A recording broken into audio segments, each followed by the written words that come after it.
Seneng nggak? Kenapa seneng? Karena boleh pulang. Orang pulang seneng. Contoh lagi, Lebaran masyarakat pulang mudik, seneng nggak? Kenapa seneng? Pulang. Orang pulang seneng. Sekarang selesai hidup di dunia, kita pulang kepada Allah, seneng nggak? Ragu-ragu, mau bilang seneng takut besok itu gitu. Mestinya seneng pulang. Apa yang bikin pulang yang satu itu kok berat? Kelihatannya dua. Pertama, kita ini sering mencintai sesuatu berlebihan, berakar di hati. Datang saat pulang tidak siap menghadapi perpisahan. Ada yang bergantung di sini, pulang jadi berat. Kalau cinta Allah sepenuhnya, cinta alam seperlunya, pulang enak. Yang kedua, bekal nggak cukup, sengsara di jalan, pulang jadi berat. Nggak punya bekal kok pulang, itu nekat. Belum sempet sholat modar, kok berani amat nggak punya bekal pulang. Kalau bekal cukup, pulang itu menyenangkan. Kenapa? Itu satu keharusan. Iya, kalau umat-umat terdahulu umurnya relatif panjang. Kalau kita ini mencontoh baginda Rasul, beliau wafat umur 63 itu standar. Kalau mencontoh Nabi, jatah kita 63. Kalau malam ini kita sudah 50 tahun, tinggal 13. Waspada. Kalau malam ini kita sudah 62 tahun 11 bulan, udah jangan pakai pantangan, apa aja makanlah Pak, sebulan lagi tuh. Sebulan lagi, syukur-syukur dapat bonus. Dan saya bilang mati itu tidak pakai abjad. Kalau pakai abjad bisa nunggu, mati bang ngacak. Kadang-kadang kakeknya segar bugar, cucunya pahit. Kalau mati pakai abjad enak nunggunya. Tahun ini yang mati A, tahun depan B, tahun berikutnya C, lalu D, terus F, lalu G, lalu H, saya Z. Repot saya, nggak ada yang ngurus, orang udah habis.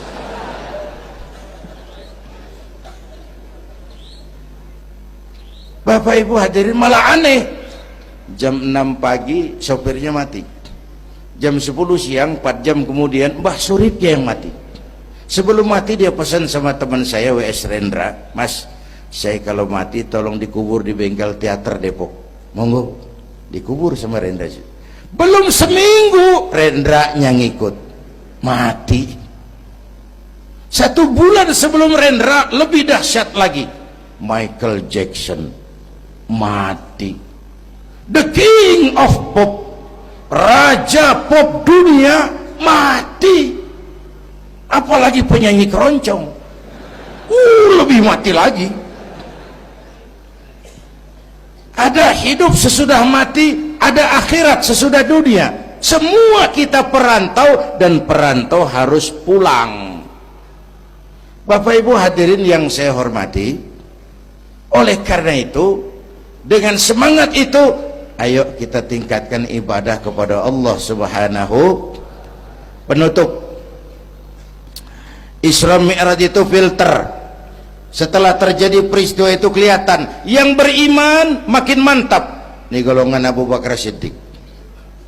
Yang kafir makin kurang ajar, ini golongan Abu Jahal, Abu Lahab, Abu Sufyan, dan abu-abu lain kumpul di situ. Yang ragu-ragu kafir lagi. Ini kristalisasi. Maka dengan memperingati Isra Mi'raj ditambah dengan semangat sholat berjamaah, ayo kita jaga kesatuan, persatuan, kerukunan, dan kekompakan. Bapak Ibu hadirin yang saya hormati, saya bersyukur walaupun belum pernah hadir, tapi saya tahu tiap minggu pagi pengajian Kiai Uci ini dibanjiri oleh jamaah. Alhamdulillah, kita doakan beliau diberikan kekuatan. dan pengajian jalan terus sampai kira-kira kiamat, kurang seminggu. Jangan sampai kiamat lah, ngeri. Saudara-saudara, itu yang kita perlukan sekarang.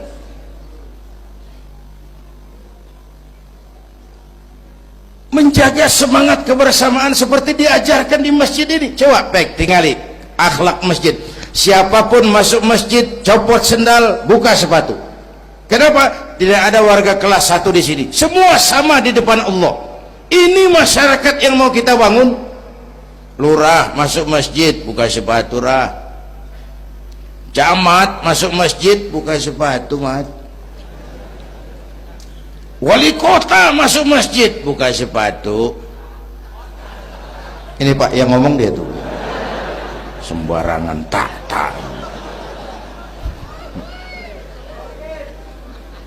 Gubernur masuk masjid buka sepatu, Nur. Presiden masuk masjid buka sepatu, Den. Ini masyarakat yang mau kita bangun. Kan keadilan di negeri kita ini masih mahal. Hukum masih sering seperti pisau, tajam ke bawah, tumpul ke atas. Kalau yang kecil salah, hukum cepat-cepat ditegakkan. Yang besar salah, cicing wae, pura-pura tenyaho. Itu yang melukai rasa keadilan. Bapak Ibu hadirin yang saya hormati, itu yang melukai rasa keadilan. Kalau mau lapor kehilangan ayam, itu harus jual kambing. Ingin menang berperkara, jual sapi. Ngurusin ayam hilang kok jual kambing, jual sapi. Itu harga keadilan yang harus kita bayar.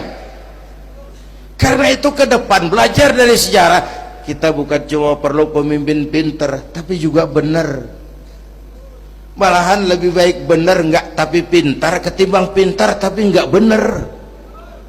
Capek dibohongi pemimpin yang cuma pinter tapi enggak benar. Disuruh ngurus beras malah nimbun beras, disuruh ngurus laut jadi bajak laut, disuruh ngurus hutan rame-rame jadi orang hutan. Gitu.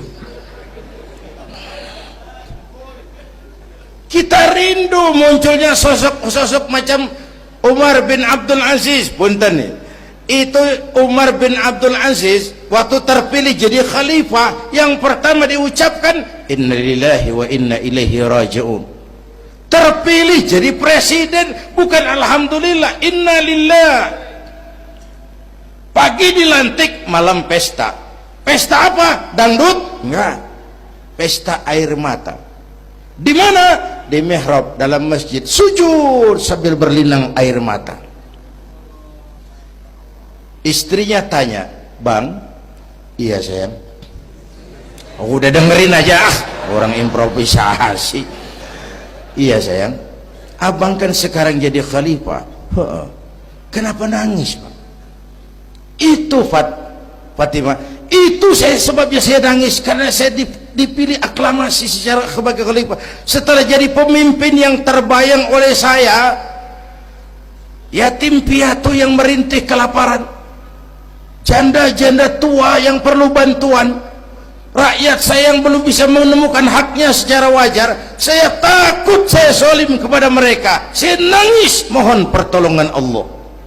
Pagi dilantik, malam pesta, tahajud. Esok harinya karena pemimpin baru, banyaklah pejabat-pejabat gubernur cari muka. Namanya presiden baru, ada yang kirim emas, pakaian mahal, berlian, mutiara, dikumpulkan sama istrinya. Umar tanya, "Fatimah?" "Iya Bang." "Banyak hadiah yang kau terima?" "Banyak Bang, intan, berlian, mutiara, emas." "Kau senang?" "Saya senang Bang." "Oke, kalau kau senang itu hadiah intan, berlian, mutiara, kumpulkan sebanyak-banyaknya dan besok kita cerai. Tapi kalau kau sayang saya, itu hadiah intan, berlian, mutiara, jual, uangnya masukkan Baitul Mal untuk ngurus rakyat kita." Apa jawab istrinya? Istrinya pun istri beriman, gak mentang-mentang istri pejabat lalu ikut-ikutan borong proyek suaminya. Kata Fatimah, abang, iya sayang, apalah artinya intan berlian tanpa engkau di sisiku, bang?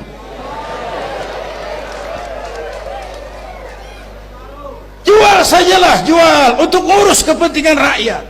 Yang nyata-nyata hadiah pribadi dijual ngurusi rakyat. Jangan yang sudah nyata-nyata milik rakyat masih disunatan.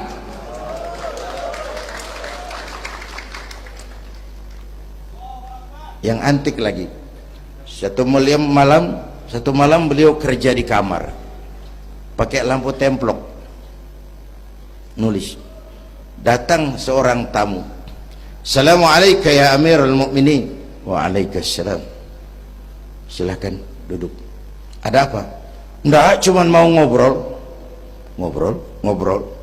Urusan pribadi khalifah, kita kan teman lama. Oke, baik. Beliau berdiri, lampunya dipadamkan, ditiup, mati, gelap kamar. Ayo kita ngobrol. Tamunya heran, ya khalifah, iya, kita kan mau ngobrol, iya, kenapa lampu dimatiin? Begini mas, mau tamunya dari Jawa waktu itu, dengerin aja kenapa sih. Gini loh mas, tadi waktu sampean datang tuh kan sampean lihat saya lagi kerja. Iya, saya kerja tadi ngurusi rakyat. Tentu saya kan pakai lampu, memang lampunya kan pakai minyak, pasti minyaknya kan beli, iyalah, belinya pakai uang, tentu uangnya uang rakyat. Kita mau ngobrol urusan pribadi, nggak usah pakai minyak rakyat mas. Ayo ngobrol sampai subuh ini. Kalau yang kecil saja orang sudah berhati-hati, apalagi menghadapi urusan yang jauh lebih besar ke depannya. Bapak Ibu hadirin yang saya hormati, oleh karena itu kita memerlukan semangat kebersamaan, walaupun tidak harus selalu bersama-sama. Ini adalah potret terakhir. Baginda Nabi di awal-awal perjuangan didampingi 5 figur utama. Pertama, Nabi punya Sayyidina Abu Bakar Siddiq. Ini sahabat merangkap mertua, orang tua bijaksana, tempat Nabi tukar pikiran. Kampung itu enak kalau ada yang dituain. Yang kedua, beliau punya Umar bin Khattab, Al-Futuhat Al-Islamiyah, imam tapi jenderal, jenderal tapi imam, gagah, berani untuk Islam. Selesai? Belum. Yang ketiga, Nabi punya Utsman bin Affan, pengusaha tapi santri, penyandang dana. Umat akan maju kalau banyak punya Utsman. Yang keempat, Nabi punya Ali bin Abi Thalib, tokoh muda tapi intelek. Yang kelima, beliau punya Khadijah binti Khuwailid.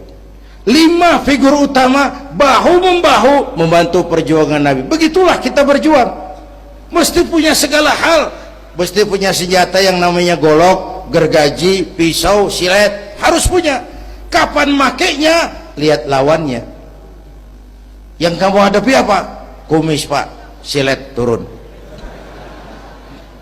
Yang kamu hadapi apa? Akar kayu nangka pak, kampak maju. Ini kita sering emosi, nggak pada rugu. Yang dihadapin kumis, kampak yang maju. Urusan nggak selesai, bibir bongkar pak. Anak-anak muda nggak cukup dibakar emosinya, berani harus, nekat jangan. Berkorban siap, konyol nanti dulu. Mati syahid ayo, mati sangit jangan. Berani sama nekat tipis loh bedanya. Berani harus, nekat jangan. Berkorban siap, konyol nanti dulu. Bapak Ibu hadirin yang saya hormati, dengan semangat kebersamaan saya yakin kita bisa berbuat lebih banyak. Inilah barangkali sekelumit ikut tasyakur saya. Mudah-mudahan ada manfaatnya buat kita semua. Lebih kurang mohon maaf. Usikum wa iyaya bitaqwallah. Aqulu qawli hadza. Wassalamu alaikum warahmatullahi wabarakatuh.